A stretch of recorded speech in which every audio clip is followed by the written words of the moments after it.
Today, let's talk about the 10 rules for creating some amazing supernatural, paranormal, magical characters or superheroes. Whatever they are, they're people that are not like the rest of us. They're special. Now, I have a handy dandy checklist down below for these 10 rules, and there's space in there for you to take notes on creating your own characters.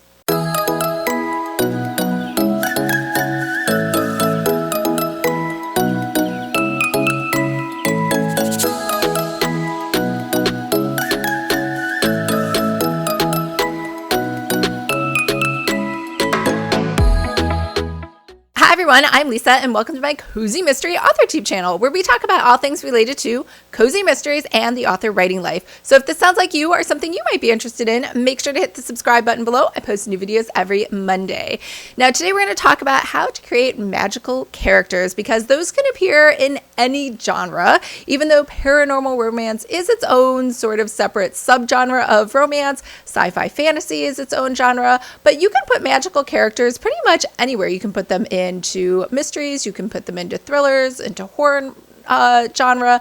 Wherever you feel like it, you can inject a little bit of magic. So make sure to download today's checklist so you can follow along, but let's go ahead and jump into that list. So the first rule I have is less is more. So sometimes, and I don't want to generalize, but sometimes when I read epic fantasies, especially those written by male authors, there's just so much going on. I can't even really get into the story or to the characters, and I'm not really liking them or I know anything about them because there's so much time being spent on world building, establishing all the rules and telling you how things are that I don't really, it feels more like I'm doing work, like research.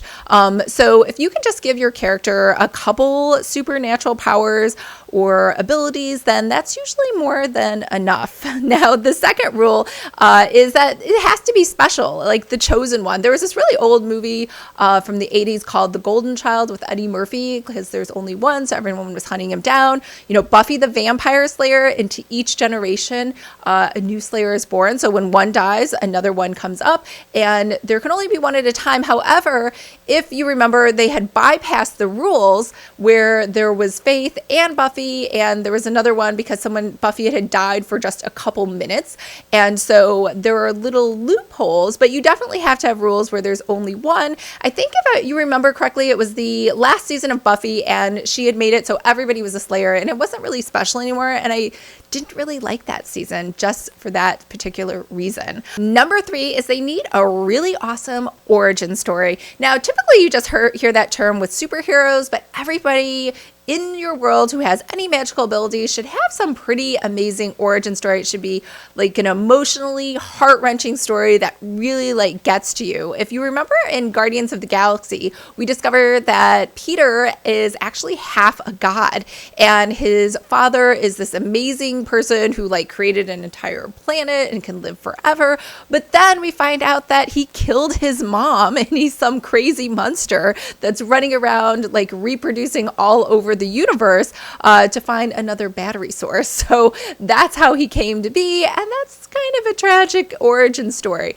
There are others like Captain Marvel and the one where she actually was hit with a bolt of energy, and that's how she got all of her superpowers, and it's because she was trying to help another scientist, a Kree scientist who died. So all of these things together kind of like tug at your heart, and you're like, oh. So it can't really be like they just decided one day I want to be a superhero and they mixed some cocktails together and drank it. It has to be something that happened to them, not something that they made happen. And that's what makes a really good origin story.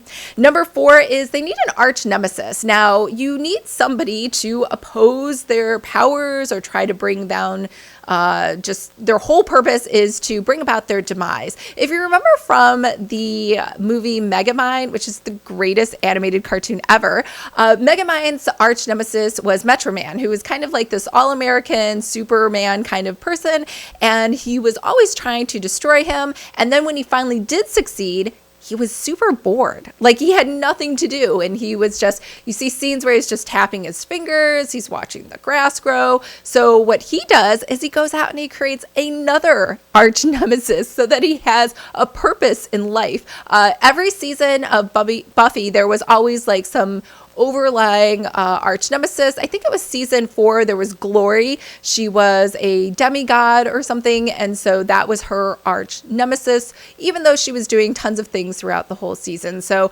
every single superpower mega being or whatever needs to have somebody that is opposing them or trying to bring about their demise.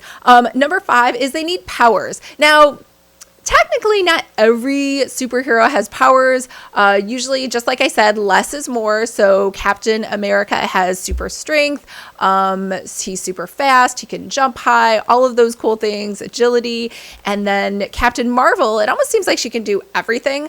But everybody has a different sort of power or something special that they can do. Now, there are some people that just have lots of cool gadgets like Iron Man or Batman or Ant-Man, but those are few and far between. And I guess you could, in theory, call the Black Widow a superhero, but she doesn't actually have any powers except being a trained assassin. But they have that also on DC's Legends of Tomorrow, where Sarah Lance is also a past trained assassin. And so I guess their super ninja fighting, killing skills are their superpower. So I guess it could work either way, but usually some magical superpower is a little bit more interesting.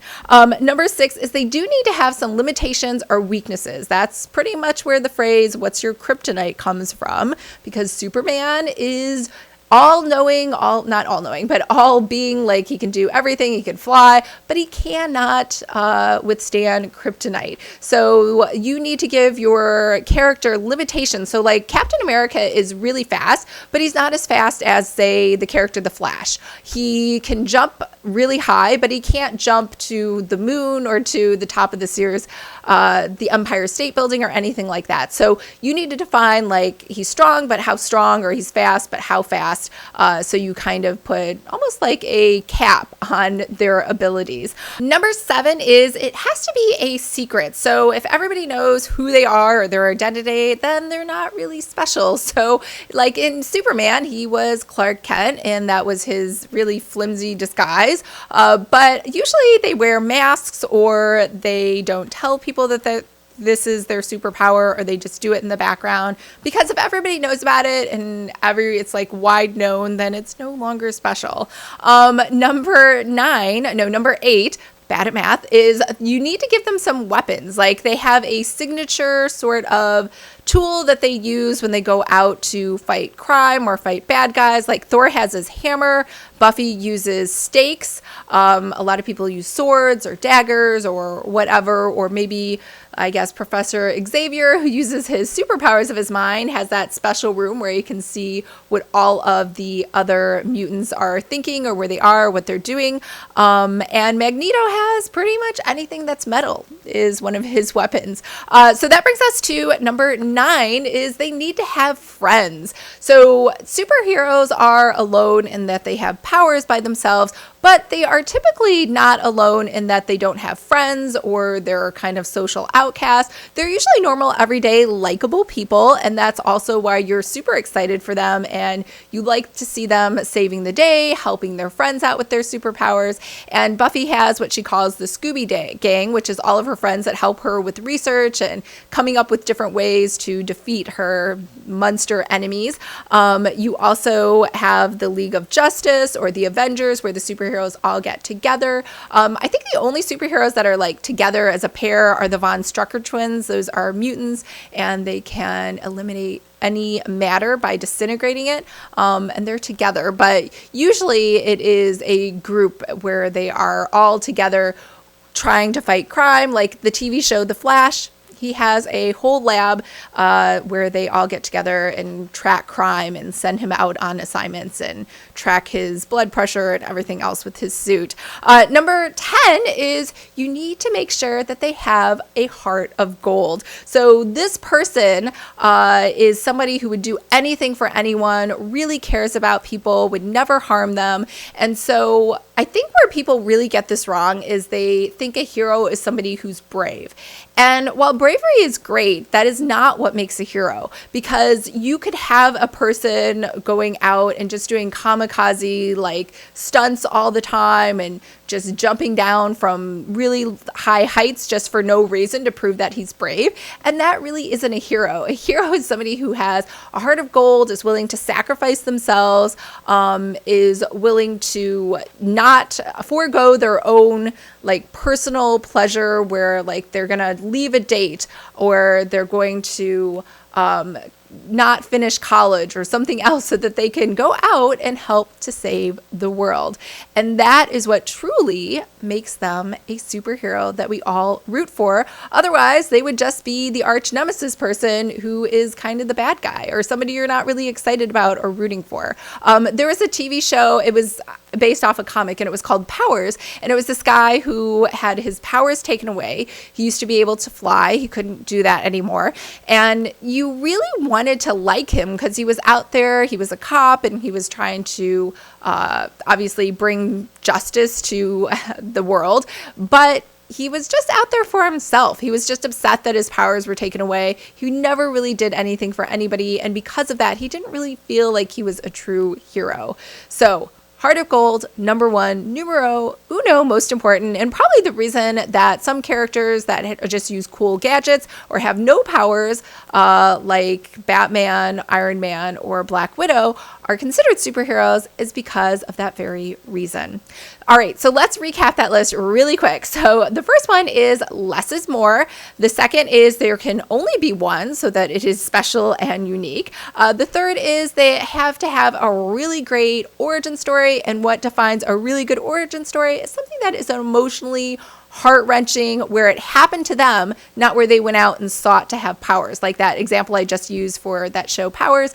No one's really excited for a guy that's looking to find powers and be special. Number four is they need an arch nemesis whose only purpose in life is to bring about their demise. Number five is they need some powers, and they need some really cool gadgets.